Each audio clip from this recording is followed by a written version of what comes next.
It was the middle of the night, and Jackson was playing another round of Call of Onus. There was a lot of shooting, explosions, and rage as he played, and it was loud enough to be heard throughout the house. Well, his mother had enough and burst through his door and told him to put some headphones on or turn the game off, or else he'll find out how durable the console is when she chucks it out the window.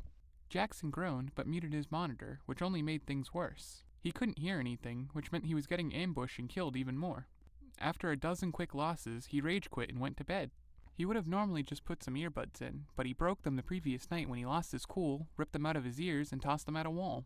They shattered and he couldn't put them back together. The next morning, he decided that he needed to find a new pair, but he was still in school and didn't have a job, and with how angry his mother was with him about the game, it wasn't a good idea to tell her he broke his headphones and needed new ones. So instead, he pulled out all the loose change he had, which was $15, 35 cents, and an arcade token. With those stuffed into his pocket, he left his house and used an app to track nearby yard sales. The first 3 had nothing even remotely close to a headset, but he held hope and went to the 4th one. When he arrived, he noticed right away that this yard sale was different than the others.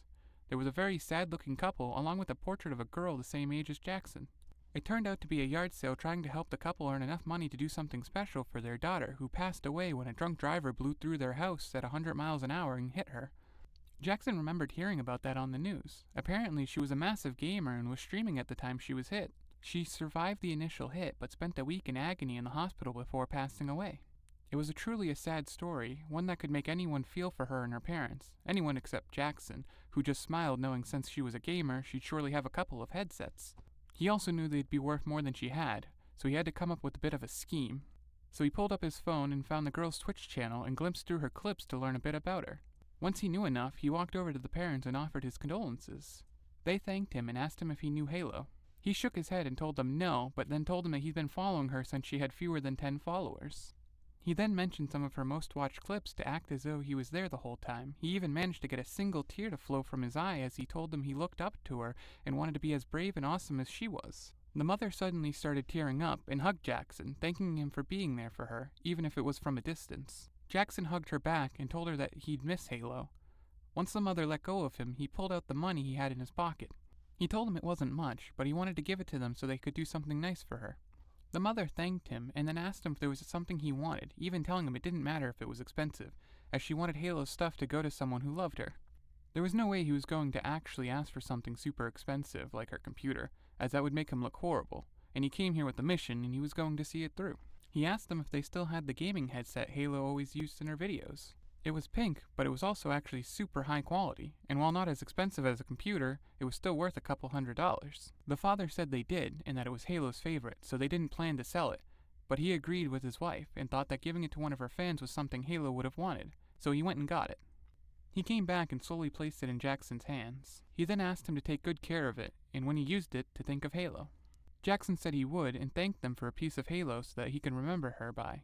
He then waved them goodbye and left, and when he was out of view, he took a deep breath, rolled his eyes, and smiled as he looked down at the headset. He called Halo's parents suckers as he began walking home to test out his new headset. As he walked, a girl appeared behind him, one who was wearing the same headset that was in his hands. She crossed her arms and looked angry, then called Jackson a horrible person and tried to take the headset from him, but she ended up walking right through him and vanishing. As soon as Jackson was back home, he booted up his console, paired the headset to it, and began playing. He was amazed at how immersive it made the game. He could hear everything, from people trying to sneak up on him to gunfire in the distance. He thought that it was an advantage that would help him step up his gaming, but as it turned out, a fancy headset couldn't make up for how bad he was at the game. He ended up losing, and once again he started to rage. That's when Halo appeared again, looking annoyed. She once again called him a bad person, then told him that as bad of a person as he was an even worse gamer. She then tried to take his controller from him, but ended up going right through it and vanishing again. She reappeared almost immediately and looked down at Jackson, annoyed, as he started up another match. She watched him once again play like a total noob. It was embarrassing just watching him, and all she wanted was to take over. As her desire to do so grew, the headset that they were both wearing suddenly started glowing. Halo noticed it and touched the headset on Jackson's head, which was when she was pulled into it and pushed into his body. She gained complete control over his body and was entirely freaked out, yet slightly amazed. After calming down, she thought about leaving Jackson's house and going to see her parents, to tell them she was alright, but the truth was, she wasn't. She knew she was a ghost, and that if she went and claimed to be their dead daughter possessing a random guy, they'd not only think she was crazy, but it would also hurt them more than they've already been hurt, and she didn't want that. As much as it hurt, she wanted them to be able to move on in peace. So that left her here, inside Jackson, because her spirit was attached to the headset he now owned. She thought about breaking the headset, thinking it would let her spirit move on, but honestly, she wasn't ready for that. So she decided to hang around Jackson for a while and play games, as he clearly needed a few wins, and he wasn't going to get them himself. She played several rounds, winning each one before she was suddenly pushed out of Jackson's body.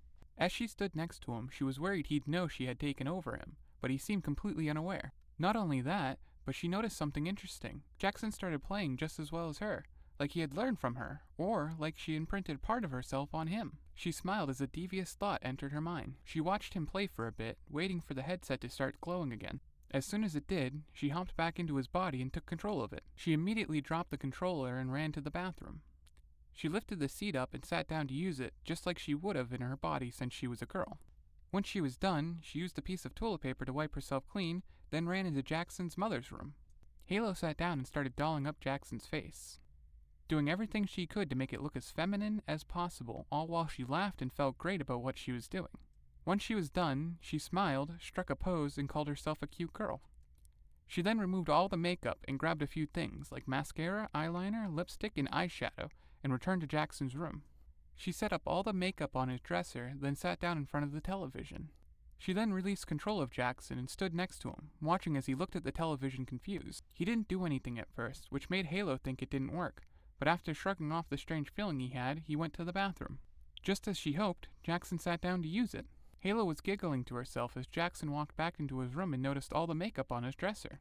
He smiled and grabbed it all, and brought it back to the bathroom and started using it. Halo was giggling up a storm as ideas of what she could change about him next started to fill her mind.